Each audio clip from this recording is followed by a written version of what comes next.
நிறைய வாக்குறுதிகள் கொடுத்துருக்காங்க காங்கிரஸ். எல்லாருமே வந்துட்டு வாயடைச்சு போய் பார்த்துக்கிட்டு நாங்களே சொல்லலாம். பிஜேபி இதை எப்படி கவுண்டர் பண்ண போறாங்கன்னு தெரியலையே, இதை கொண்டு போய் சேர்த்துடுவாங்களா, இந்த வாக்குறுதிகளை எல்லாம் சரியா கொண்டு போயிட்டு மக்களிடையே சேர்த்துடுவாங்களா காங்கிரஸ், இப்படியும் கேள்வி கேட்டுட்டு இருந்தாங்க. சொல்லியிருக்கிற வாக்குறுதிகள்லயே உங்களுக்கு மிகவும் பிடிச்ச வாக்குறுதி எது காங்கிரஸ் அறிக்கை? சார், இப்ப இந்தியாவில பாத்தீங்கன்னா ஒரு நார்மலா மக்கள் ரொம்ப அவலமான நிலையில் வாழ்ந்து கொண்டிருக்கிறார்கள். ராகு காலம் நடந்துட்டு இருக்கு, சனியும் முடிச்சிட்டு இருக்கு. கண்டிப்பா எங்களுடைய ராகு காலம் முடிஞ்சு ராகுல் காலம் வரக்கூடிய நேரம் இந்தியாவுக்கு வந்துடுச்சு. அதனால ராகுல் காந்தி பலதரப்பட்ட வாக்குறுதிகளை காங்கிரஸ் கட்சியும் ராகுல் காந்தியும் எங்களுடைய கூட்டமைப்பும் இணைந்து கொடுத்திருக்காங்க. இதெல்லாம் கண்டிப்பா நிறைவேறும். பாத்தீங்கன்னா தெலுங்கானால நாங்க எப்படி ஒன்றன் பின் ஒன்றாக நிறைவேற்றிட்டு வந்துட்டு இருக்கோமோ, கர்நாடகால எப்படி ஜெயிச்சதுக்கு அப்புறம் நிறைவேற்றிட்டு வந்துட்டு இருக்கோமோ, அந்த மாதிரி இந்த வாக்குறுதிகள் எல்லாத்தையுமே நாங்க நிறைவேற்றிட்டு வந்துட்டு இருக்கோம். நீங்க கேட்ட கேள்வி என்னன்னா, எனக்கு பிடிச்ச வாக்குறுதி எது அப்படின்னு கேட்டிருக்கீங்க. கண்டிப்பா நான் ஒரு பெண்ணா இருக்கிறதுனால பெண்களுடைய முன்னேற்றத்தை விரும்புறவளாதான் நான் இருப்பேன். அப்படிங்கும்போது எனக்கு வறுமை கோட்டுக்கு கீழே இருக்கக்கூடியவங்களுக்கு, நடுத்தட்டு வர்க்க மக்களுக்கு 1 லட்சம் மெயினா பாத்தீங்கன்னா பெண்களுக்கு கொடுக்கறேன் அப்படின்னு சொல்லியிருக்காங்க. வேலை வாய்ப்புலயும் பாத்தீங்கன்னா 50% தரேன்னு சொல்லியிருக்காங்க. விவசாயிகளுக்கு தனியா அவர்களுடைய கடனை ரத்து செய்யறதுக்காக அவர்களுக்கு ஆணையம் அமைக்கப்படும் அப்படின்னு சொல்லியிருக்காங்க. இந்த மாதிரி வாக்குறுதிகள் எனக்கு ரொம்பவும் பிடித்த ஒரு வாக்குறுதி. ஏன்னா விவசாயி நல்லா இருந்தாதான் நாம நல்லா இருக்க முடியும். பெண்களான ஒவ்வொரு வீட்டும் பெண்கள் நல்லா இருந்து அவர்களுடைய பொருளாதாரம் நல்லா இருந்தாதான் நாடு முன்னேறும், வீடு முன்னேறும். அதனால இந்த வாக்குறுதிகள்லாம் எனக்கு ரொம்ப பிடிச்ச வாக்குறுதி. விவசாய கடன் தள்ளுபடி ஓரளவு எல்லா அரசாங்கமும் செய்திருவாங்க, அது பரவாயில்ல. 1 லட்சம் ரூபாய் வருடத்திற்கு பணம் தர போகிறோம் மகளிர்களுக்கு அப்படின்னு சொல்றாங்க. இத சரி செஞ்சிட முடியுமா? கண்டிப்பாங்க. மோடி சொன்ன மாதிரி நாங்க 15 லட்சம் தரோம் சொல்ற பொய்யான வாக்குறுதி கிடையாது. நாட்டை முன்னேற்ற பாதைக்கு கொண்டு செல்லணும்னா ஒவ்வொரு வீட்டிலும் பெண்களுடைய நிலைமை, அவர்களுடைய பொருளாதார நிலைமை கண்டிப்பாக நல்ல முறையில் இருக்கணுங்கிறத கருத்தில எங்க ராகுல் காந்தி நினைச்சதுனாலையும், எங்களுடைய தலைமை காங்கிரஸ் நினைச்சதுனாலையும், கூட்டணி கட்சிகள் நினைச்சதுனால எல்லாமே இணைஞ்சுதான் இந்த வாக்குறுதியை கொடுத்திருக்கிறாங்க. கண்டிப்பா செஞ்சிருவோம். இது பொய்யான வாக்குறுதிகள், பொய்யாய் கொடுக்கக்கூடிய நடிகர் மோடியுடைய வாக்குறுதி கிடையாது. சத்தியமான வாக்குறுதி, எங்களுடைய வாக்குறுதி. கண்டிப்பா எல்லாமே செஞ்சிடுவீங்கன்னு சொல்லிட்டீங்க. முக்கியமான வாக்குறுதியா புதுச்சேரி யூனியன் பிரதேசத்துக்கு உங்களுடைய அறிக்கையில் என்ன சொல்லியிருக்கீங்கன்னா, புதுச்சேரியை மாநில அந்தஸ்து தருவோம் அப்படின்னு சொல்லியிருக்கீங்க.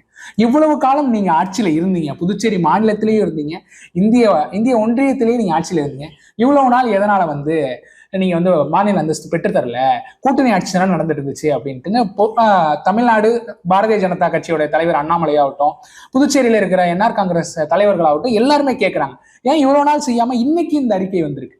அதாவதுங்க, யார் கையில ஆட்சி இருக்கு அப்படின்னு பாக்கலாம். குரங்கு கையில பொம்மை கொடுத்தா என்ன ஆகும்? பொம்மைய போட்டு பிச்சு சின்ன பின்னமா ஆக்கி தூக்கி எறிஞ்சிடும். அந்த மாதிரி பிஜேபி இந்த 10 வருஷமா ஆண்டுட்டு இருக்கிறாங்க. யூனியன் பிரதேசத்துக்கு நல்ல நல்ல சலுகைகளை எங்களுடைய காங்கிரஸ் ஆட்சியில இருந்தது. பாண்டிச்சேரிக்கு நிறைய சலுகைகளும் நிறைய உதவித்தொகைகளும், வெள்ளம் வந்தா பல வகையான உதவிகளும், மக்களுக்கு பல நலத்திட்டம் பண்றதுக்கு ஃபண்ட் எல்லாம் கொடுத்துட்டு இருந்தாங்க. ஆனா இப்போ அவர்கள் ஏன்னா பிஜேபி டைரக்டா ஆட்சியில வரல, ஒண்ணு காங்கிரஸ் இருந்தது, இல்லைன்னா என்ஆர் காங்கிரஸ் இருக்கு. இந்த நிலைமையை மாற்றி பிஜேபி அவங்க கொண்டு வரணுங்கிறதுக்காக அவர்களுடைய பொம்மையான, அவர்களுடைய சங்கிகளான, அவர்களுக்கு ஆதரவு கொடுக்கக்கூடிய பிஜேபியுடைய சித்தாந்தத்தையும் RSS சித்தாந்தத்தையும் உள்ளடக்கிய ஒரு ஆளுநர்களை போடுறாங்க. அப்ப போடும்போது அவர்களுடைய அடக்குமுறையினால், அவர்களுடைய பொறுப்பற்ற செயலினால் நாங்க பாண்டிச்சேரியில இருக்கக்கூடிய ஒவ்வொரு பொதுமக்களும், அரசியல்வாதிகளுடைய செயல்பாடும் பாதிக்கப்படுது. அவர்கள் நலத்திட்டம் செய்யணும்னு நினைச்சா கூட செய்ய முடியாம அவர்களுடைய ஆளுநர்களுடைய அலுவலகத்துல அவர்களுடைய வாசல்ல போயிட்டு நாங்க உண்ணாவிரதம் இருக்கக்கூடிய நிலைமை ஏற்படுது. ஏற்கனவே இருந்த கிரண்பேடியும் சரி, தமிழிசை அம்மாவும் சரி, இந்த மாதிரி நிலைமையில வச்சுட்டு போயிட்டாங்க. அதனால இதற்கு மேலேயும் யார் ஆட்சிக்கு வந்தாலும் ஒரு ஆளுநருக்கு கீழ், ஏன்னா அவங்க மத்தியில எந்த எண்ணத்துல இருக்கிறாங்களோ அதோடைய ஆளுநரை போட்டு இங்க வளர்ச்சி திட்டத்தை முடக்குறாங்க. இது ஃபர்தரா நடக்க கூடாது ஃபியூச்சர்ல. அப்படிங்கிறதுனாலதான் நாங்க எல்லாருமே மாநில அந்தஸ்து வேணும் அப்படின்னு கேக்குறோம். நான் ஏன் முன்னாடி வேண்டாம் அப்படின்னு நீங்க சொல்றீங்க, ஏன் நீங்க முன்னாடி வாங்கல அப்படின்றீங்க. அப்ப காங்கிரஸ் பல நிதியை கொடுத்துச்சு இல்லையா? பாண்டிச்சேரிக்கு பலதரப்பட்ட உதவியை செஞ்சாங்க இல்லையா? காங்கிரஸ் கவர்மெண்ட் செஞ்சாங்க இல்லையா? இப்ப பிஜேபி செய்தா? கடனை தள்ளுபடி செஞ்சுச்சா? கிடையாது இல்ல. அதனால அது அன்னைக்கு தேவையில்லை, இன்னைக்கு அன்னைக்கு தேவை. தேவையில்லை, இன்னைக்கு தேவை இருக்கு. அன்னைக்கு தேவை இல்லாததுனால நாங்க கேட்கல, இன்னைக்கு தேவை இருக்கிறதுனால நம்ம கேட்கிறோம். மனிதனுடைய போக்கு ஒரே நோக்கத்தோட இருக்காது இல்ல. அன்னைக்கு யாரையுமே எந்த ஆளுநரையே அடக்கி ஆளணும் அப்படின்ட்டு மத்திய அரசு நினைக்கல. பொதுவான கொள்கை உள்ள ஒரு ஆளுநரை தானே போட்டாங்க. இப்ப பிஜேபிக்கு யார் யாரெல்லாம் ஆதரவு கொடுக்குறாங்க, பிஜேபி தலைவரா யார் இருந்தாங்களோ, பிஜேபியுடைய சித்தாந்தத்தையும் RSS சித்தாந்தம் யார் உள்ளடக்கியவர்களா இருக்கிறாங்களோ அவங்களுக்கு தானே ஒவ்வொரு ஊர்லயுமே ஆளுநர் பதவியை கொடுக்குறாங்க. ஆனாலும் இங்கே ஆட்சியில இருக்கிற என்ஆர் காங்கிரஸ் தலைவர் ரங்கசாமி அவர்கள் தமிழிசை அம்மா எங்களுக்கு எல்லாத்துக்குமே எல்லா கோப்புகளுக்கும் உடனடியா கையெழுத்து போட்டாங்க, நானும் அவங்களும் ரொம்ப நல்லிணக்கமா இருந்தோம் அப்படின்னு சொல்லி அவரு சொல்றாரு. சொல்லிதாங்க ஆகணும், சொல்லலைன்னா அவர் சட்டையை கழட்டிடுவாங்கல்ல, சொல்லிதான் ஆகணும். அவர் இன்னொரு மோதி பொய் பொய்யா சொல்றாரு. நல்லவரா இருந்தவர் பொய் பொய்யா சொல்ல ஆரம்பிச்சிட்டாரு. ஏன்னா வேற வழி இல்ல, வேற வழி இல்ல, அவருக்கு வேற வழி இல்ல. அவர்கள் என்ன சொல்றாரோ அதை செய்யக்கூடிய நிலைமையில ஆட்சியை கழிச்சு அவரோட சீட்டை புடிக்க மாட்டாங்களா? சீட்டுக்கு பயந்து தானே ஆகணும், நாக்காளிக்கு வேணும்னா பயந்து தானே ஆகணும். மத்தியில அவங்க ஆட்சி இருக்காங்க, வேண்டா கண்டிப்பா பாருங்க காங்கிரஸ் வந்ததுக்கு அப்புறம் காங்கிரஸோட கைகோர்ப்பாரா இல்லையான்னு பாருங்க நீங்க. வேண்டாம் அப்ப 2026 காங்கிரஸோடைய என்ஆர் காங்கிரஸ் இணையறதுக்கான வாய்ப்பு அது எங்களுடைய தலைமை முடிவு செய்யுங்க. நான் முடிவு செய்யறது கிடையாது, எங்க தலைமை ஆலோசிச்சு முடிவு செய்யும். இந்த மாதிரி இருப்பாங்கன்றது என்னுடைய கணிப்பு. ஒருவேளை தனியாவே இருக்கலாம், அவர் தனியாவே இருக்கலாம், சுயமா செயல்படலாம். ஆனா பிஜேபியுடைய சித்தாந்தத்தினால அடிமைத்தனமா இருக்க மாட்டாரு. காங்கிரஸ் வந்தா கண்டிப்பா அவர் பிஜேபிக்கு ஆதரவு கொடுக்க மாட்டாருங்கிறது ஒரு விஷயம். அந்த சித்தாந்தத்தை உள்ளடக்கியவரா இருக்க மாட்டார். இப்பவுமே அவர் பிஜேபியுடைய சித்தாந்தத்துல இருக்கிறவர் கிடையாது. ஒரு நல்ல மனிதர், நல்ல ஒரு ஆன்மா படைத்தவர், அதெல்லாம் நாங்க இல்லைன்னு சொல்லல. மக்களால் விரும்பக்கூடிய ஒரு முதலமைச்சர். ஆனால் பிஜேபியுடைய சித்தாந்தத்தை உள்ளடக்கியவர், இப்போ கட்டாயத்தினால் உள்ளடக்கியவர். இதை நான் பதிவு பண்ண விரும்புறேன். பிஜேபியோட சித்தாந்தத்தை உள்ளடக்குதுன்னா அது சரி கிடையாதுன்னு நினைக்கிறீங்களா? ஏங்க பிஜேபி உடைய சித்தாந்தத்தை உள்ளடக்கிறது தானங்க நாங்க சரி கிடையாதுன்றோம். பிஜேபி உடைய சித்தாந்தமே என்னங்க? மனிதர்களுடைய உணர்வை அழிக்கக்கூடியது தானே அவர்களுடைய சித்தாந்தம். நீங்களும் நானும் அக்கா தங்கச்சி அக்கா தம்பியா இருக்கக்கூடாது, நீங்க இந்துவாவும் நான் முஸ்லிமாவும் இருக்கணும், நம்ம ஒற்றுமையா இருக்கக்கூடாதுங்கிறதான அவர்களுடைய சித்தாந்தம். வேற்றுமையில் ஒற்றுமை காணுங்கிற ஒரு நிலைமையை மாற்றி ஒற்றுமையில் வேற்றுமை காண வைக்கணும் அப்படிங்கறதானங்க அவங்களுடைய சித்தாந்தம். மத நல்லிணக்கம் அழிக்கப்படும், கண்டிப்பா மத நல்லிணக்கம் அழிக்கப்படுங்க. பிஜேபி இன்னொரு முறை வந்தால் கண்டிப்பாக CAA இதெல்லாம் நிறைவேற்றி அவர்கள் மத சித்தாந்தத்துல அவர்கள் மத நல்லிணக்கத்தை அழிச்சிடுவாங்க. கண்டிப்பா மத கோட்பாடே இருக்காது, அவரவர் மார்க்கம் அவர்களுடையதுன்றது இருக்காது. எனக்கு பிடிச்சது வெள்ளை பிளாக், கருப்பு வெள்ளை பிடிக்கும், நான் அந்த சட்டையை தான் போட்டுக்க முடியும். என்ன காவி போடுங்க, எனக்கு ஆரஞ்சு பிடிக்காது, ரெட் பிடிக்காது, நீங்க அதை தான் போடணும்னா நான் எப்படிங்க போடுவேன்? ஒரு சட்டையிலே நம்ம இருக்கோம். எனக்கு பாத்தீங்கன்னா எனக்கு இந்த சாப்பாடு தான் பிடிக்கும், இந்த சாப்பாடு தான் பிடிக்கும் இருக்கு. உங்களுக்கு ஒரே உப்புமாவே போட்டுக்கிட்டே இருந்தா நீங்க சாப்பிடுவீங்களா? தினமும் வந்துருச்சுன்னா திகட்டிடும்ல. மாறி மாறி சாப்பிடுவோம். உங்களை நீங்க உப்புமா தான் சாப்பிட்டுட்டே இருக்கணும்னா, உப்புமாவே சாப்பிட்டுட்டே இருக்கணும்னா நீங்க ஒத்துப்பீங்களா? உங்க உணவை நாங்க கட்டுப்படுத்த முடியுமா? உங்களுடைய சிந்தனையை நாங்க கட்டுப்படுத்த முடியுமா? ஏங்க இப்ப ஒரு நார்மலா ஒரு காதல் அப்படிங்கிறது கூட என்ன, ஒரு பெண்ணுக்கு எல்லா பெண்ணுக்கும் ஒருத்தவரை பிடிக்கும், இல்ல ஒரு பெண்ணுக்கு ஒரு ஆணை பிடிக்கும், ஒரு பெண்ணுக்கு எல்லா ஆணையும் பிடிக்காது இல்ல, ஒரு ஆணுக்கு எல்லா பெண்ணையும் பிடிக்காது இல்ல. அப்போ அவர்களுக்குன்ற ஒரு எண்ணம் இருக்கிறது, அவர்களுக்குன்ற ஒரு விருப்பு இருக்கிறது, வெறுப்பு இருக்கிறது இல்லையா? எனக்கு ஒயிட் அண்ட் பிளாக் பிடிக்கும், நான் அதை தான் போடுவேன் அதிகமா. நீங்க என்ன நீ காவிதான் கட்டணுங்கிறது கட்டாயம் இல்லையா? கட்டாயம் தான் பண்ணக்கூடாதுன்றோம். அது மொழியா இருந்தாலும் சரி, கல்வியா இருந்தாலும் சரி, உணவா இருந்தாலும் சரி, வண்ணமா இருந்தாலும் சரி, கட்டாயத்தின் பேர்ல எதுவும் திணிக்க கூடாதுன்னு தான் சொல்றோம். நாங்களா விரும்பி எடுத்துக்கிட்டா ஒரு பிரச்சனையுமே கிடையாது. சிறுபான்மையர் நிறைய பாதிக்கப்படுறாங்க அப்படின்னு சொல்றீங்க. பெண்களுக்கு காங்கிரஸ் கட்சியில மிகவும் பாதிப்பு அடையுது அப்படின்னு சொல்லிட்டு விஜயதாரணி அம்மா காங்கிரஸ்ல எம்எல்ஏவா 3 முறை எம்எல்ஏவா இருந்தவங்க காங்கிரஸ் விட்டு வெளியேறி வந்துட்டாங்க. இதற்கு முன்பாகவே குஷ்பு அம்மையார் வெளியே வந்துட்டாங்க, காங்கிரஸ்ல இருந்து வெளியே வந்திருந்தாங்க. இப்போ ராதிகா அம்மையார் பிஜேபியில இணைஞ்சு இங்கேதான் பெண்களுக்கு நிறைய உரிமைகள் கிடைக்குது, காங்கிரஸ்ல ஒண்ணுமே கிடைக்காது அப்படின்னு சொல்லிட்டு அவங்க தேர்தலில் போட்டியிடுறாங்க. எல்லாருமே காங்கிரஸ் குத்தம் சொல்லிக்கிட்டே இருக்காங்களே. காங்கிரஸ்ல கூட பாத்தீங்கன்னா நாங்க 10 சீட்ல 2 சீட்டு லேடிஸ்க்கு கொடுத்திருக்காங்க இல்லீங்களா? இதற்கு முன்பும் கூட மதிப்புக்குரிய சகோதரி விஜயதாரணிக்கு 3 முறை எம்எல்ஏ சீட்டு கொடுத்து அழகு பார்த்த கட்சி தானே காங்கிரஸ் கட்சி. எப்படி காங்கிரஸ் கட்சியில பெண்களுக்கு மதிப்பு இல்ல அப்படின்னு சொல்லுவீங்க? மீரா குமாரா இருக்கட்டும், ஷீலா தீட்சிதா இருக்கட்டும், மதிப்புக்குரிய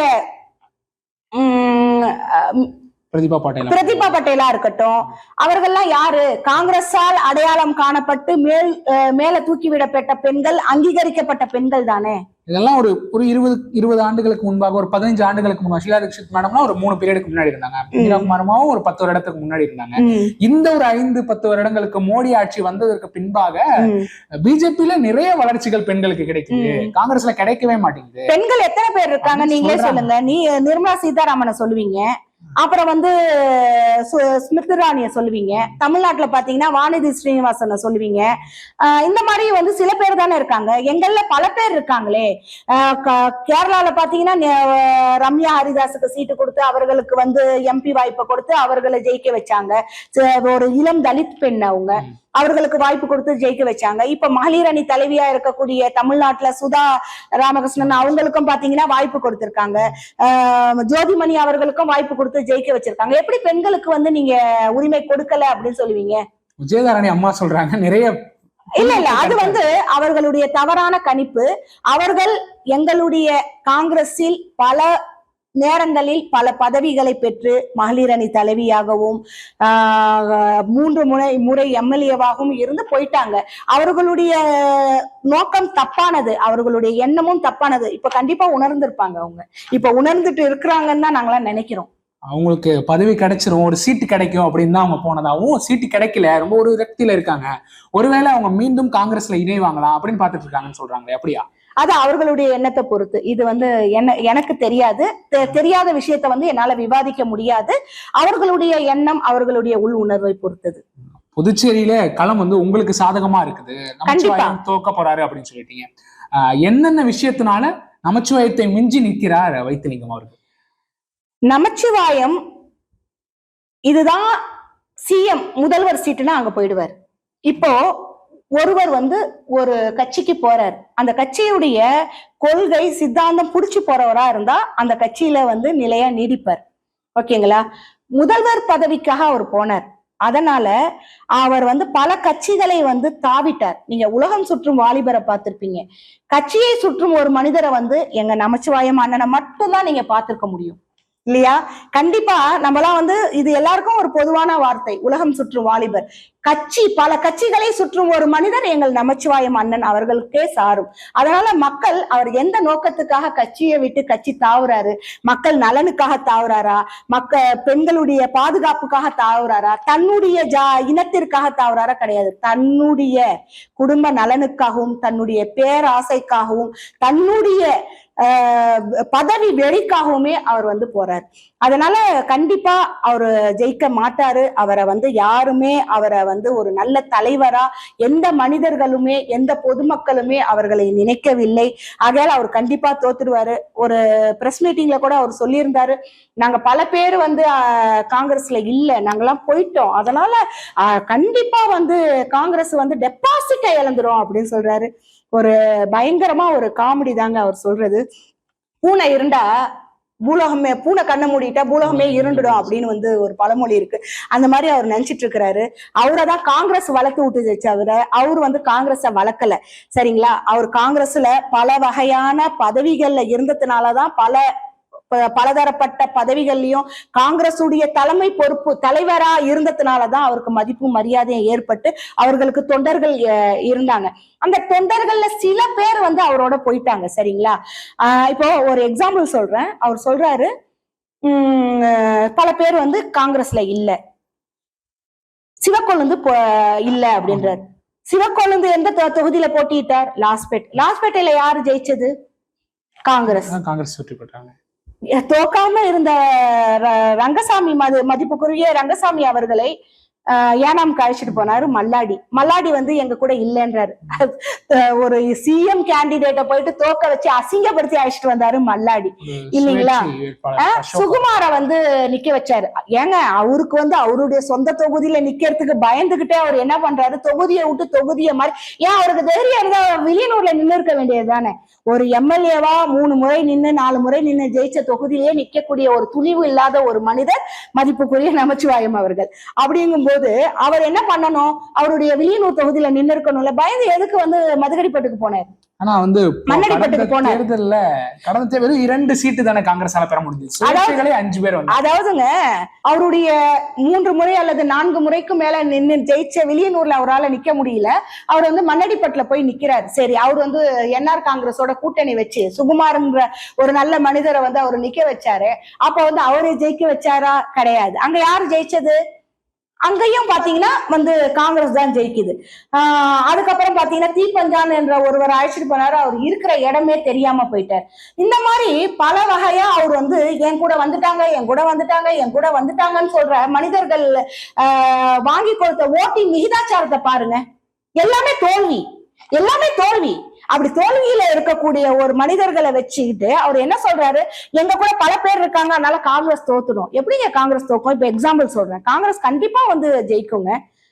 கண்டிப்பா காங்கிரஸ் வந்து 3 லட்சம் வித்தியாசத்துல காங்கிரஸ் வந்து ஜெயிக்கும். அவருதான் டெபாசிட்டை கண்டிப்பாக நமச்சிவாயம் அவர்கள் டெபாசிட்டை இழப்பார்கள். போன முறையோட ஒரு நிறைய வாக்குகள் வித்தியாசம் சொல்றீங்க.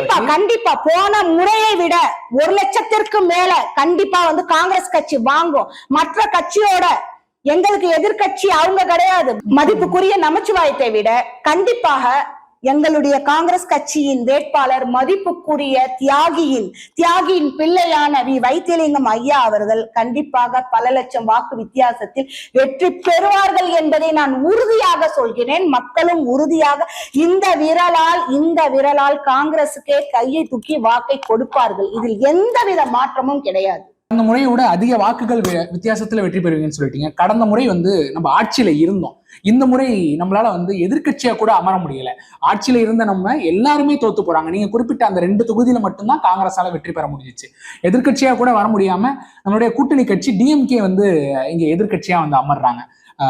ஆட்சியில இருந்து 2 லட்சம் வாக்குகள் வித்தியாசத்துல வெற்றி பெறோம்னா அதுல மக்களுக்கு வந்து பிடிச்சிருந்தது அப்படின்னு சொல்லலாம். ஆட்சியில இல்லாம வெறும் 2 சீட்ல இருந்துகிட்டு நம்மளால வந்து அந்த இலக்கை எட்டி போக முடியும், வெற்றி பெற முடியுங்கிற நம்பிக்கை இருக்கா? அதாவது மாநில எலெக்ஷன் வேற, மத்தியில நடக்கக்கூடிய எலெக்ஷன் வேற. மாநிலத்துல வந்து நாங்க தோத்து போனோம்னா அந்த டைம்ல வந்து பிஜேபி வந்து மத்தியில ஆட்சியில இருந்தாங்க. அப்ப இவங்க என்ன மாதிரி ஒரு பரப்புரையை வந்து நிகழ்த்துறாங்க அப்படின்னு பார்க்கும்போது இரட்டை இன்ஜின் ஆட்சி நடக்கும், மத்தியில பிஜேபியுடைய ஆட்சி இருக்கிறதுனால நாங்க வந்து இங்க பிஜேபியோட கூட்டணி வைக்கிறோம், அப்ப நாங்களெல்லாம் இணைந்து நாங்க புதுச்சேரியை முன்னேற்ற பாதையில நாங்க கொண்டு செல்வோம், இரட்டை இன்ஜின் ஆட்சி ரொம்ப ஸ்பீடா போகும் அப்படிங்கிற மாதிரி பொய்யான பரப்புரைகளை வந்து அவங்க கொடுத்தாங்க.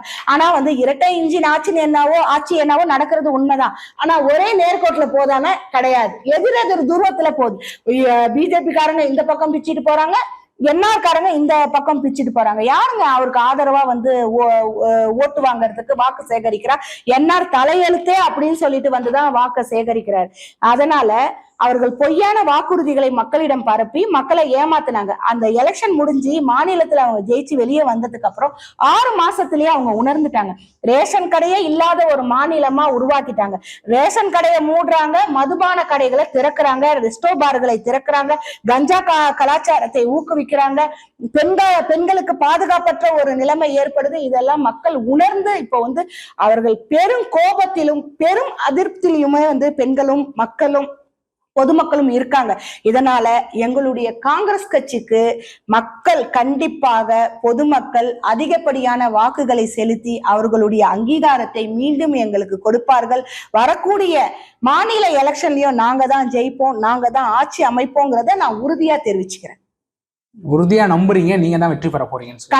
கண்டிப்பா நாங்க தான் உறுதியா நம்புறோம், நாங்க தான் வெற்றி பெற போறோம். எங்களுடைய விவி ஐயா மதிப்புக்குரிய வைத்தியலிங்கம் ஐயா அவர்கள் தான் முன்னை விட பல லட்சம் வாக்குகள் வித்தியாசத்துல வெற்றி பெற போறாங்க.